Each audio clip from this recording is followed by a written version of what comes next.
बिस्मिल्लाहिर्रहमानिर्रहीम। अस्सलामु अलैकुम नाजरीन, आप देख रहे हैं उर्दू पॉइंट का प्रोग्राम न्यूज़ रूम और मैं हूं रुखशान मीर। इलेक्शन के नताइज आने का सिलसिला जारी है और इलेक्शन कमीशन ऑफ पाकिस्तान ने तकरीबन 251 सीटों का सरकारी नतीजा पब्लिक कर दिया है। और जो नतीजा अब सामने आया है, जो सरकारी नतीजा है, गैर हतमी नहीं हतमी नताइज के मुताबिक भी पाकिस्तान तहरीक इंसाफ नंबर 1 पर है, पाकिस्तान मुस्लिम लीग नवाज़ नंबर 2 पर है, पाकिस्तान पीपल्स पार्टी नंबर 3 पर है।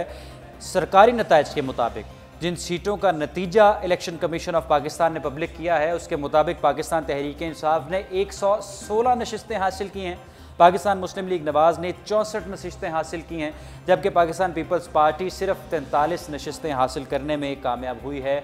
आज़ाद उम्मीदवार भी सामने आ रहे हैं इन नताइज के मुताबिक। जैसे ही नताइज सामने आए हैं, अब बहुत से उम्मीदवार धांधली का शोर भी मचा रहे हैं और दरख्वास्त दायर कर रहे हैं कि दोबारा से काउंटिंग की जाए और दोबारा से गिनती की जाए। ख्वाजा साद रफ़ीक, आबिद शेर अली और अलीम ख़ान ने भी ऐसी ही दरख्वास्त दायर की थी और उनकी दरख्वास्त को मंजूर कर लिया गया है। ख्वाजा साद रफ़ीक का कहना है कि इमरान खान ने हल्का NA 131 का जो इंतखाब था उस पर 50 करोड़ रुपए लगाए।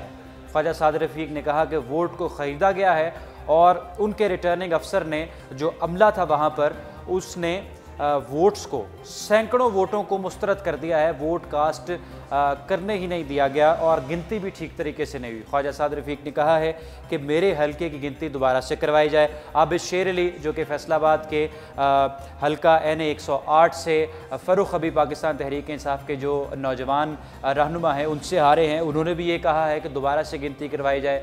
धांधली लगती है। अलीम ख़ान को भी धांधली नज़र आ रही है। आज हमजा शहबाज शरीफ साहब ने एक प्रेस कॉन्फ्रेंस की है और कहा है कि पंजाब हमारा हक है, हमें पंजाब में हुकूमत दी जाए।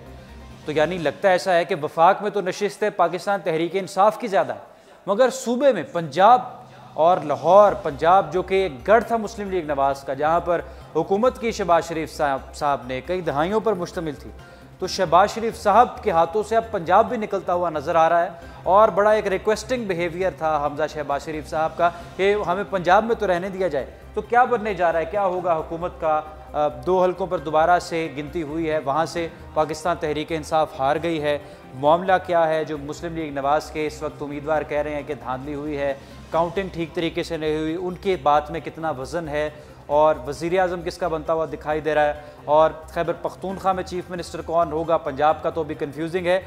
जो ज़राए कह रहे हैं वो कह रहे हैं कि परवेज़ खटक साहब ही खैबर पख्तूनख्वा से सामने आ सकते हैं। फ़ाज़ शहबाज काकड़ साहब, जिनका हमने तज्ज़िया लिया था इलेक्शन से एक दिन कबल, आज वो हमारे साथ टेलीफोन लाइन पर मौजूद होंगे और उनसे हम इस जो मौजूदा सूरत हाल है, अब किसकी हुकूमत बनने जा रही है, पंजाब के मुस्लिम लीग नवाज़ के हाथ से निकल रहा है, खैबर पख्तूनख्वा में कौन होगा, सिंध में पीपल्स पार्टी क्या अपना चीफ मिनिस्टर ला सकेगी, क्या होगा मौजूदा अब जो हुकूमत है और सूबों की क्या सूरत हाल होगी? फ़ाज़ शहबाज काकड़ साहब हमें टेलीफोन लाइन पर ज्वाइन कर रहे हैं, उनसे हम इस सारी सूरत हाल पर एनालिसिस लेंगे। अस्सलाम वालेकुम जी। अस्सलाम वालेकुम, आवाज़ आ रही है जी? अस्सलाम वालेकुम जी। अरे आवाज़ क्यों नहीं जा रही?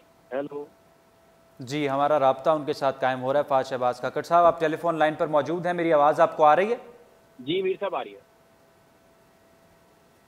अस्सलाम वालेकुम। नहीं जी, वो सुन नहीं पा रहे, मुझे उनकी आवाज़ बिल्कुल नहीं आ रही। आप चेक कीजिए, आपने फ़ोन को कनेक्ट किया है सिस्टम के साथ, IFB के साथ। तब तक हम बात करते हैं जो नताइज सामने आए हैं। और आप जानते हैं कि 270 नशिस्तों पर इंतखाबात हुए और 270 नशिस्तों पर अगर किसी को सादा अक्सरियत हासिल करनी थी तो उसे 136 या 137 सीटें लेना थी। मगर अब तक के जो सरकारी नताइज हैं उनके मुताबिक तहरीक इंसाफ ने सिर्फ 116 नशिस्तें ली हैं, यानी सादा अक्सरियत तहरीक इंसाफ भी नहीं हासिल कर सकी। मुस्लिम लीग नवाज़ भी तो बहुत पीछे है, पाकिस्तान तहरीक इंसाफ भी सादा अक्सरियत नहीं हासिल कर सकी है अब तक के सरकारी नताइज के मुताबिक।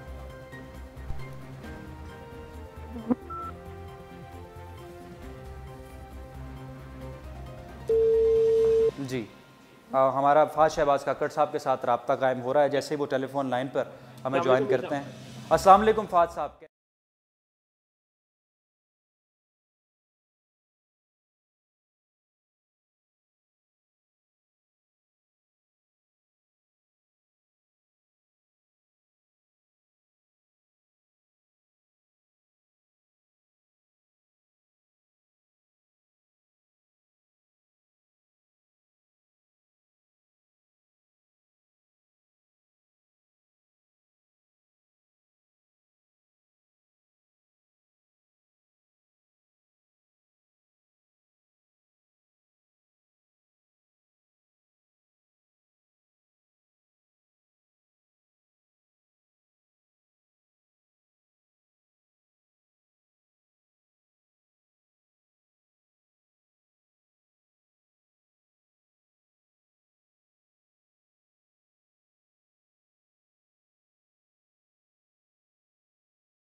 उम्मीदवारों के पास जाएं, दरख्वास्त दें और अपना जो है अपना उस हल्के को काउंटिंग कर लें। और दूसरी जो अहम तरीन बात है, साद रफीक साहब ने तो कहा 50 करोड़ रुपए इमरान खान साहब ने N131 के अब इंतखाबात देखें ना, में। ये बड़ी साद साहब भी मोहतरम है, खान साहब भी मोहतरम है, लेकिन ये ज्यादती है। ज्यादती इन टर्म्स के 2013 में जब इमरान खान साहब धांधली का इल्जाम लगाते थे तो साद रफीक साहब कहा करते थे कि भाईजान हमें सबूत दे दें। तो सर मेरी समझ से बाहर है कि सहाफ़ी हों, पॉलिटिशियंस हों, ये कैसे सबूत के बगैर किसी पे कोई उंगली उठा सकते हैं? आपके पास कोई सबूत है, ब्लैक एंड व्हाइट में कोई चीज़ है तो आप बताएं। अदरवाइज आप कहें जी कि ये फ्री एंड फेयर हुआ है, या प्री पोल जो रिगिंग थी वो तो दुनिया सारी ने देखी थी, वो तो सारी आपके सामने चीज़ें थी। रातों रात बंदे उठा लिए गए और उनको किसी वकील के तहत वो किसी जगह अपनी किसी और फोरम पर अप्लाई भी नहीं कर सकते थे। उस वक्त रात 11 बजे कौन सी अदालत लगना थी, तो वो एक अलहदा पोर्शन था। ये अलहदा फेज में हम आ गए हैं जी। इससे जितनी आपस में जबकशें बढ़ेंगी, बेतुकीर होगी इलेक्शन की सारी मुहिम, इलेक्शन सारा बेतुकीर होगा और वो सारे का सारा डैमेजिंग होगा मेरे और आपके आने वाले मुस्तकबिल के लिए। यानी आप फाज शहबाज काकड़ साहब को लगता है कि 2018 के इंतखाबात में कोई धांधली नहीं हुई, बाज़-औक़ात थोड़ी बहुत काउंटिंग में मिस्टेक हो सकती है, उसके अलावा कोई मुनज़्ज़म धांधली नहीं हुई? मुनज़्ज़म धांधली का मीर साहब कोई मैकेनिज्म मौजूद ही नहीं है सिरे से। मैं आपको बड़ी तस्दीक के साथ बता रहा हूँ कि मैंने बड़ा इस पे काम करके देखा, बड़ा चेक किया, झुरलू फेरने का कोई मैकेनिज्म मौजूद नहीं है। अगर झुरलू फेरने का मैकेनिज्म होता तो हमजा हारता, चौरी निसार जीतता। झुरलू फेरने का मैकेनिज्म होता तो मुस्लिम लीग नून का कायद इस वक्त जो सदर है वो कैसे जीत गया, मुझे बताएं। मुझे बताएं ना, क्यों उसको देखें। अगर ये मुनज़्ज़म साजिश है और साजिश के तहत नॉकआउट करना था तो एक भाई अडयाला में चला गया, तो दूसरा पार्लियामेंट में अपोजिशन लीडर कैसे बन जाएगा, मुझे बताएं। बड़ा आसान था, उसे जिता देते, साइड पे कर देते, साइड लाइन कर देते। मंशा से, चौधरी मंशा से, संधू से शहबाज शरीफ हार भी जाता तो क्या हो रहा था? यही प्रेस कॉन्फ्रेंस करनी थी ना उन्होंने कि मेरे खिलाफ धांधली हो गई, इसका सबूत वो पहले भी नहीं दे सके, बाद में भी ना दे सकते। फिर बड़े बड़े बुर्ज से वापस पार्लियामेंट चले गए। ख्वाजा आसिफ का स्टांस आपको पता है, सबको पता है, वो कैसे जीत गए, मुझे बताएं। बिल्कुल जुर्लू फिरता तो वो कैसे जीतते। डॉक्टर यास्मीन राशिद तहरीक इंसाफ से हार गई, बड़ी मजबूत कैंडिडेट थी। उनका चांस था हारने का। बहुत सारे बातों में हम ये कहा करते थे, एक दो जगह हमने इसको रिकॉर्ड भी करवाया था कि यास्मीन साहिबा हार जाएंगी। उसकी वजह थी कि वहीद आलम खान का वोट बैंक नहीं था इतना, लेकिन हमजा साहब ने उस हल्के में काम बड़ा किया था और वो सारे का सारा वोट शेयर को पड़ गया। और वहीद आलम खान को लोग प्यार भी करते हैं, उनकी अच्छी सेह मौजूद है, उसकी भी एक फैक्टर ये भी शामिल था। तो ये एक बड़ी बड़ी वजह थी। और ये देखें कितना टाइट मुकाबला गया है इमरान खान साहब और साथ का। बिल्कुल जी, मुकाबले ने मजा दिया। अगर रिकाउंटिंग में तकरीबन 680 वोटों का सिर्फ फर्क जी सिर्फ 680 वोटों का फर्क है। तो ये सर आप देखें ना, मौलाना फजलुर रहमान साहब आप कितने खूबसूरत चेहरे के साथ कहते हैं रिग हो गया सारा। तो मौलाना साहब सबको बुला के एपीसी इलेक्शन से 2 साल पहले बुला के उन्हें कहते जी मैंने धरना दे देना है, इसका लूप होल बंद करें, इलेक्शन को मुनज़्ज़म बनाएं, इसको लूप होल बंद करें। क्योंकि इन सबको पता था कि ये किसी न किसी तरीके से कोई ना कोई मामला करते होंगे जो ये इलेक्शन की तरफ आते ही नहीं थे।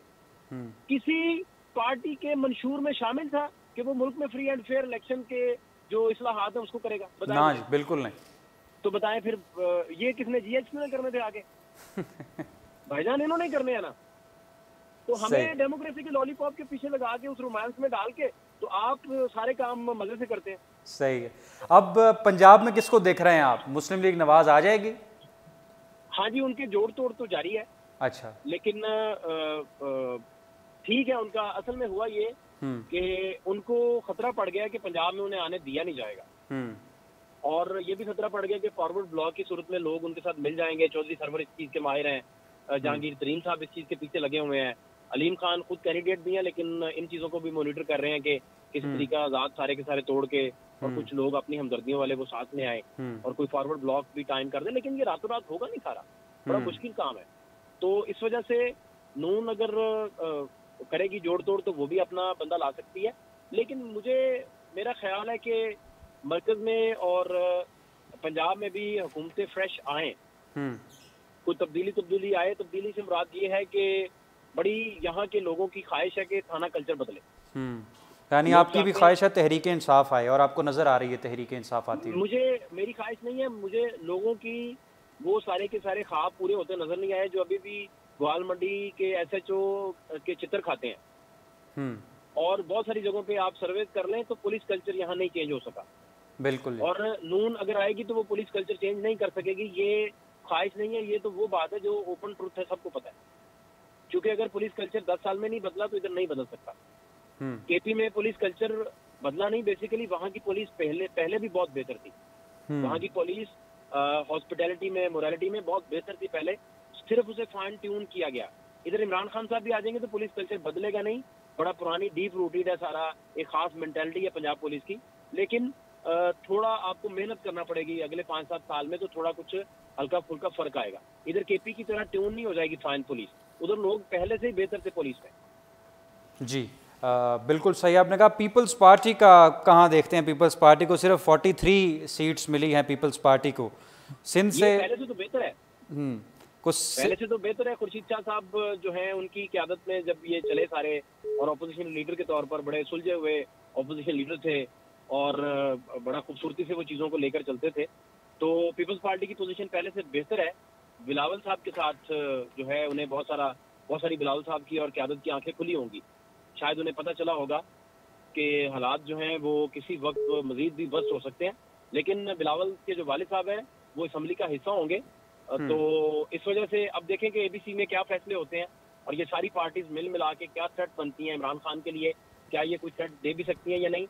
सारी पार्टीज अगर अपना वोट बैंक इकट्ठा करें तो कोई इतना फर्क रह नहीं जाता इमरान खान साहब का और इनका। तो इस वजह से बहुत बड़ा मार्जिन नहीं है। हाँ, ये जरूर है कि जिन जगहों से खान साहब ने लीड ली है और जिस तरह वोटर ने सरप्राइज किया है, सर आपके बैलेट पेपर को किसी ने हाथ नहीं लगाया। अच्छा। और तरीके कोई किसी ने कुछ हल्का फुल्का कर दिया है, वो भी कोई ऑर्गेनाइज नहीं है।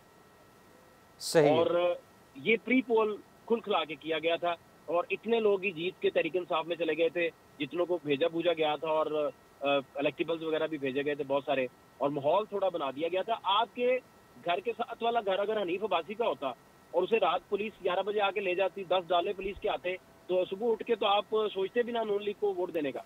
बिल्कुल ऐसे ही एक जहन साजी भी हो जाती है ना जब सारे वो सारा माहौल बन गया ना। और हाँ। 2-2.5 साल से तो एंकर जो है वो सुबह से लेकर रात 1 बजे तक जो है वो यही पूछते हैं फरमाने लाई तक कि जी पनामा में क्या देख रहे हैं। तो पनामा में क्या देख रहे हैं, तो ये सारा फिर ये नतीजा निकला। और लुत्फ की बात यह है कि शहबाज शरीफ साहब जो है वो माशाल्लाह इतने दिलेर हैं कि उन्होंने 13 जुलाई का सानहा जो है वो नवाज शरीफ साहब की कैद को सानहा बना के पेश किया, जिससे ये सारी की सारी 30-35 सीटें, कभी फैसलाबाद इस तरह स्वीप ना होता अगर ये नवाज शरीफ के जेल जाने के मामले को कैश ना करते। बिल्कुल, ये आपने पहले भी फरमाया था, इलेक्शन से एक दिन पहले भी आपने ये तज्जिया हमारे प्रोग्राम में दिया था। अभी आपने कहा, लास्ट कमेंट कर दें, आपने कहा कि अगर सारी पार्टियां मिल जाती हैं तो कोई खासा मार्जिन नहीं है, बराबर ही हैं, तो मिल सकती हैं सारी पार्टियां? जी बिल्कुल, मफादात तो सबके सेम है इस वक्त। अच्छा, क्योंकि मफादात सेम है, कुछ मसाइल भी सेम है, कुछ हालात भी सेम है। एमकेएम के साथ इसी तरह दीवार के साथ सही लगाया गया, गलत लगाया गया, ये डिबेट बात की है। एमकेएम चौधरी निसार साहब जो हैं वो मिला के वो सारे बराबर के शरीक होते थे, और रिजवान साहब के दौर में और बाकी दीगर अदवार में वो कराची में एमकेएम को साथ लगाते थे। इसी तरह पीपल्स पार्टी के साथ भी हुआ और इसी तरह नून के साथ हालात बने। तो इस वजह से मेरा ख्याल है कि शायद सारी जमातों के हालात कुछ सेम है। फिर कुछ मजहबी जमातें शामिल हो गई। अब देखें ना, सराजुल हक साहब ने जिस दिन एमएमए बनाई थी तो हमने उनसे कहा था कि ये आपने बहुत बड़ा गलत फैसला किया। एमएमए में आपको जम नहीं होना चाहिए था, आपका एक तशख्खुस था, आप वो वाहिद इंसान थे जिनको बेंच कहता था कि आप तो 62-63 पे पूरा उतरते हैं। अब तो आइन के मुताबिक अगर मैं बात करूं तो ठीक है, मॉरली मैं गलत कह रहा हूँ जो मैं कह रहा हूँ, तो आइन के मुताबिक मैं ठीक बात कर रहा हूँ। तो इस वजह से आप देखें कि वो अब जमात इस्लामी को पता चला कि उनकी वैल्यू इस वक्त पब्लिक में क्या है, और तारीख में कभी शायद उनके साथ ऐसा हुआ ना हो कि अमीर उनके हार गए हों, और ये अमीर जनाब हार के घर बैठ गए हैं। और एमएमए के साथ 11 पार्टियों के सरबराह हार गए इलेक्शंस में। असद यार वली हार गए, असद यार वली हार गए। हाँ जी, तो ये इसे अगर देखें ना, फूल प्रूफ मैकेनिज्म होता तो ये सारे खुशाइन कहते, ये कहते मेरा मुखालिफ जीत गया। बिल्कुल भाई, मैंने इलेक्शन का इस्लाहात लानी थी या बिलावल साहब ने लानी थी, उनके वालिद साहब ने लानी थी? बिल्कुल, जो जिन्होंने हुकूमतें की हैं उन्होंने लानी थी। तो ये सारे सूरत हाल है। बहुत शुक्रिया senior तज्ज़ियाकार anchor person Faaz Shahbaz काकड़ साहब, आपने उर्दू पॉइंट को अब कीमती वक्त दिया अपना। प्रोग्राम करते हैं लाहौर न्यूज़ पर, कॉलम भी लिखते हैं, तज्ज़िया भी करते हैं, इलेक्शन ट्रांसमिशन भी की और उस हवाले से इंटरव्यूज़ भी करते रहे शहबाज शरीफ के, ख्वाजा साद रफ़ीक के और मुख्तलिफ जो इवेंट्स हैं पॉलिटिकल इवेंट्स उसको कवर कर चुके हैं। हमारे प्रोग्राम में अपना तज्ज़िया पेश कर रहे थे और उनकी राय आपने सुनी है। इस वक्त सूरत हाल ये है कि पाकिस्तान तहरीक इंसाफ नंबर 1 पे है और 116 नशिस्तों के साथ जो हतमी नतायज आ चुके हैं, सरकारी नतायज 116 नशिस्तों के साथ तहरीक इंसाफ नंबर 1 पर है, नून लीग 64 नशिस्तों के साथ नंबर 2 पर है और पीपल्स पार्टी 43 सीटों के साथ नंबर 3 पर है। हमजा शहबाज की प्रेस कॉन्फ्रेंस पे कमेंट आपने सुना कि लोग ये चाहते हैं और ऐसा मुमकिन है कि पंजाब में भी अब तहरीक इंसाफ की हुकूमत आ जाए। रुखसान मीर को दीजिए उर्दू पॉइंट से इजाज़त, इंशाल्लाह बेहतर दोबारा हाजिर होंगे। अल्लाह।